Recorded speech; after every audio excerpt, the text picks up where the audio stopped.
Dean Legge, Dylan Webber, another edition of Riding Home. We're going to let Matt off this week. Georgia with a total beating of Missouri. Dylan, it was close for about maybe a quarter, maybe half a quarter, something like that. And then Georgia scored 35 unanswered points, if my math is right, against Missouri, the number 25 team, according to the college football playoffs. And I'll just let you start and I'll chime in. Yeah, the very beginning of the game was not close at all. That first, they get the interception on the first possession, and then that first drive just run it down their throats. I don't think they threw it a single time, just similar to the Kentucky drive. And then in the second half, or the second quarter, sorry, it slipped up a little bit. You started to see that maybe Missouri was going to make a game out of it. They get the block punt, and you're like, whoa, okay, this is a football game.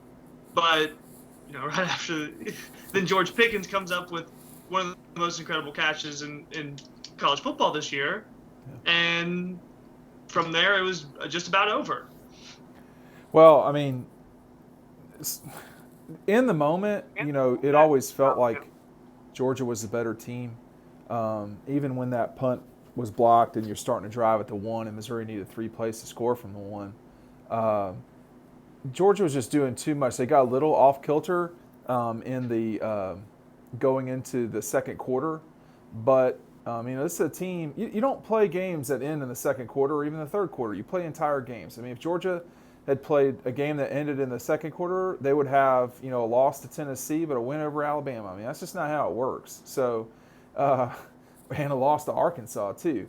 So you got to play the entire game. And this was, I don't know that this was a statement game, but it serves notice. It can't be that, everybody's, sort of going nuts, pumping up Missouri the last however many weeks, and then Georgia kicks the shit out of them, and then it's, oh, well, Missouri's not any good.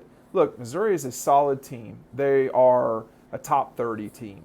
Maybe they are a top 25 team. I don't know. But whoever they were got their clock cleaned today by a Georgia team that had plenty of space on offense and was allowing almost nothing on defense. If Georgia plays Vanderbilt next week, they probably could beat them 70-10. And it's going to be a killing. The way this offense is playing, Dylan, it's going to be tough to stop these guys. 10 points is I think pretty generous too. It's the holiday season. You got to give them something. Maybe a couple field goals they could give them, but even then, Vanderbilt might rush for negative yards. Missouri had 22 carries today. They had 22 yards. They got a single yard for every carry. That's just horrid. And I don't think that's necessarily bad on Missouri's end as much as it is just Georgia's defense and more importantly, Jordan Davis's return. Yeah. That was huge for them. Look, man, the Georgia defense, with the exception of a few games, maybe it's certainly Alabama, Florida, I guess to some degree Mississippi. Is everybody going to really be concentrating on the Mississippi State game for the rest of the year? Just because it was a huge statistical outlier of their rushing. I understand human nature is to point out the extreme. That's, we're seeing that politically in the United States. We see that when college kids go out and drink, they don't drink for, 4 or 5 glasses of wine. They go try to slam 14 beers. But the grand scheme of things, you can look at the Mississippi State game and think, oh, that's what Georgia is. That's how I'm going to criticize them. That's how I'm going to attack this team in terms of being a pundit. But it's easy for me after the fact to say, people picking against Georgia today doesn't make logical sense. But you've got Kirk Herbstreit who's picking them. They're a 14-point dog. He's picking them to win straight up. It just doesn't make any sense. Joel Klatt with his whole, dog and pony show. We have to do better as people in media, giving our audience what they deserve, which is reality-based look at things. This is a Georgia team that should not be in the playoff. Could they beat Texas A&M or Florida right now? I don't know. I didn't think so, but these last 2-3 games, I don't know anymore. Well, again, you have a functioning quarterback and a functioning passing game. And, I don't think JT Daniels looked insane tonight. I thought he looked really good against Mississippi State, decent against South Carolina, but the passing game is exceptional right now, and a lot of that is because of George Pickens. Because I think He's playing. JT said he didn't play against Florida, And it gives JT Daniels an option because they were getting decent pressure on him at times today. That was the issue. That was the issue. But in those times, he had the option just to throw it in the air to George Pickens. And, people call those 50-50 balls. JT Daniels today called it an 80-20 ball, which I think today it was more of a 100% ball. But I mean, listen, man. I think the thing to me is, Clemson has had really good wide receivers. They help Trevor Lawrence. Alabama has the best wide receivers in college football right now. You're allowed to go get playmakers. You're allowed to go do things and make things easy on you. And that's what happened today. Georgia made this game completely easy. I mean, this was another in a line of games that were not competitive in the fourth quarter. Arkansas, Auburn, Tennessee, Kentucky to some degree, South Carolina, and now Missouri. So I'm not going to give them Kentucky. That's half their games. Well, it's more than half their games because they've only played 9 games. So it's two things at the same time. It's that they are not where they need to be in terms of the top 4 teams for this season. They're not. It's also that they're not that far away from the top 4. They're very similar to, Florida, I guess Texas A&M. They're certainly, Iowa State ain't beating that out there. I don't want to hear about BYU or Coastal. It's just ridiculous. So, this is a good Georgia team. This is a top 10 Georgia team. This is not an elite team that's going to challenge for the national championship in 2020. Dylan, if the parts come back for 2021, I could totally see where this team could win the conference and beyond. Well, tell me where I'm wrong. You look at all around the field. Offensively, the offensive line is going to be great again next year. Yeah. The running backs, if you are able to keep Zamir, James Cook, then you have their best backfield since 2017, I think. And then probably. Even if you lose one of them, if you lose Zamir and keep Zamir, lose James, that's you still have a great running back out of one of those two. Plus Kenny McIntosh, who today was very good. Yeah, he was good today. Has shown, these are in late game minutes, but has been very good in his time playing. It's there, man. You can see. Daniels kind of dodged, I guess, or didn't understand the question about if he would leave.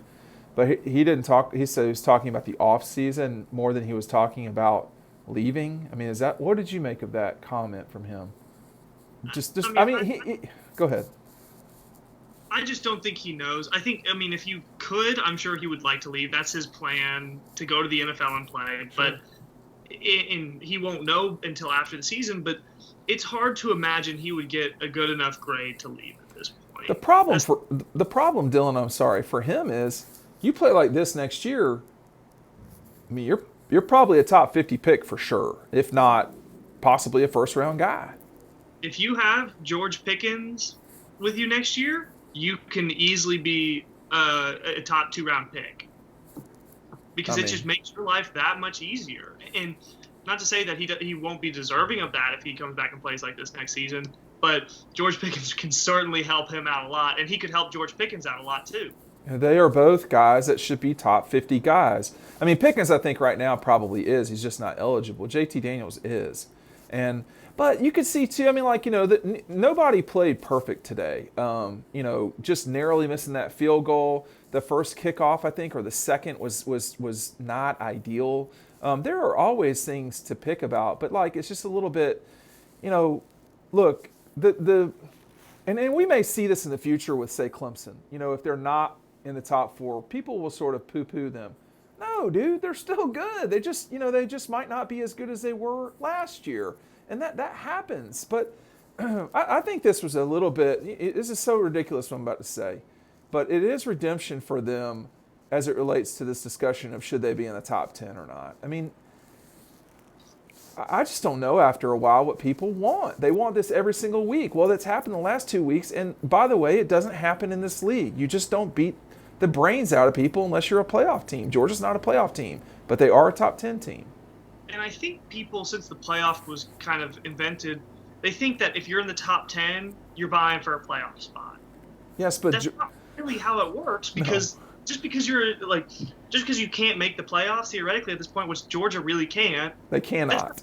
not one of the 10 best teams in the country. In fact, that's stupid to completely eliminate them just because they can't make the playoffs from being a top 10 team in the country. Because the matter of fact is, talent-wise, they surely are, and they proved it today.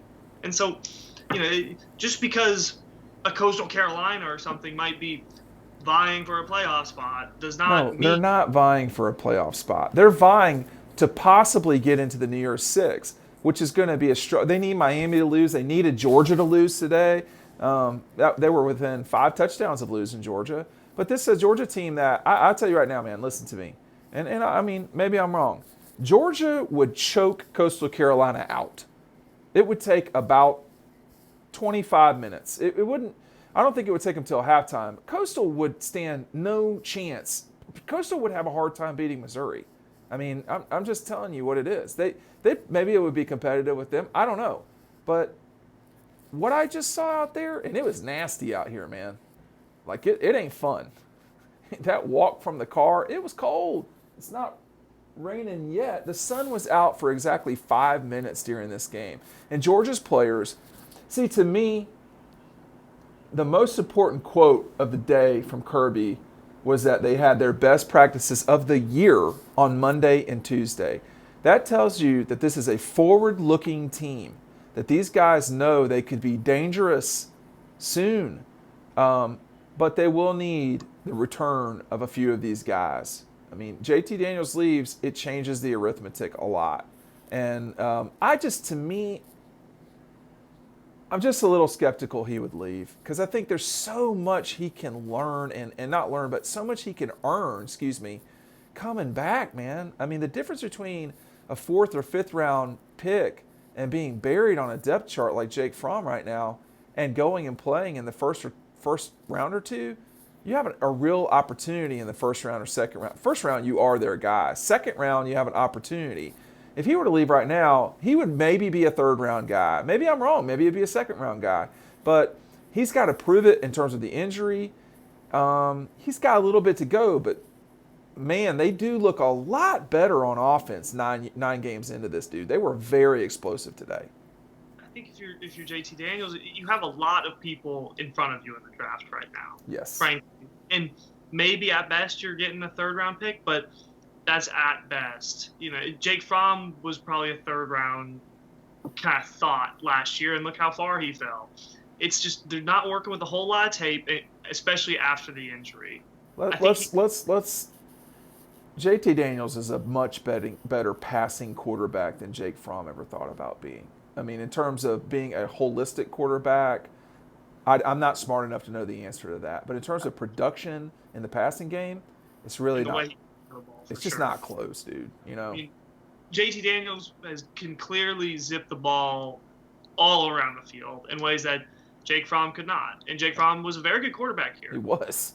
Yeah, again, the playoff versus top 10. Just because you're saying JT Daniels is good doesn't mean that Fromm sucks. I mean, we got to get better about being nuanced. And I know people who are on TV a lot, they have a limited amount of time. We can talk on our outlets for 20 minutes, which we don't usually do. But with Daniels, you have the capability with this offense.